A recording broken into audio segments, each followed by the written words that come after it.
Dear students, आज का हमारा टॉपिक है संविधानवाद की विशेषता। संविधानवाद की विशेषताएं क्या है? नंबर 1 है संविधानवाद एक गतिशील धारणा है। संविधानवाद एक गतिशील धारणा है। इसमें समय और परिस्थितियों के अनुसार बदलाव होता रहता है। जब समाज में मूल्य, संस्कृति, इतिहास का बदलाव होता है तो उसका प्रभाव संविधानवाद पर भी पड़ता है। ये था संविधानवाद की गतिशील धारणा। पॉइंट नंबर 2 है संस्कृति संबंध धारणा, कल्चरल बाउंड कंसेप्ट। प्रत्येक देश के संविधान के निर्माण में उस देश की संस्कृति महत्वपूर्ण भूमिका अदा करती है। प्रत्येक देश के आदर्श, मूल्य व विचारधारा उस देश की संस्कृति की ही उपज होती है। वह समय, स्थान व जनता के साथ सीधे संबंधित होती है। संविधानवाद की संस्कृति से संबंध होना अति आवश्यक और व्यवहारिक माना जाता है।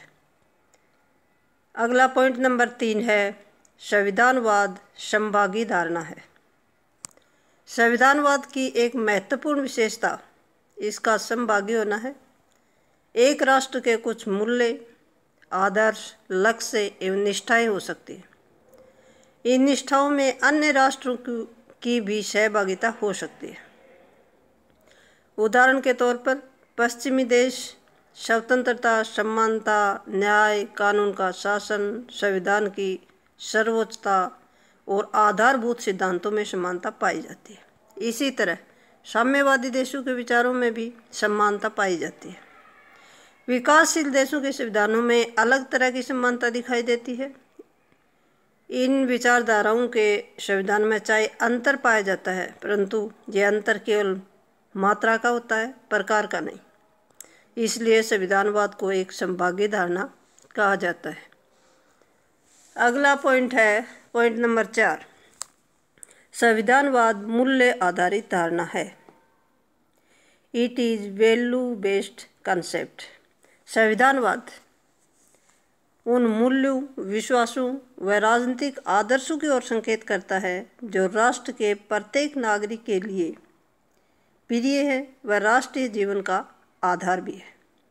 प्रत्येक देश को संवैधानिक दर्शन राजनीतिक समाज को विशिष्ट वर्ग के द्वारा प्रदान किया जाता है, परंतु संविधानवाद का दर्शन समाज के प्रत्येक वर्ग, सबल हो या निर्बल, शक्तिशाली हो या शक्तिहीन, अमीर हो या गरीब, शोषक हो या शोषित, सभी से संबंधित होता है।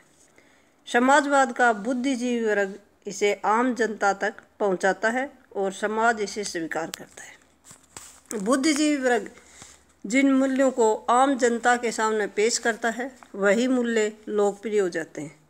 समाज ऐसे मूल्यों की रक्षा के लिए बड़े से बड़े बलिदान देने के लिए तैयार रहते हैं।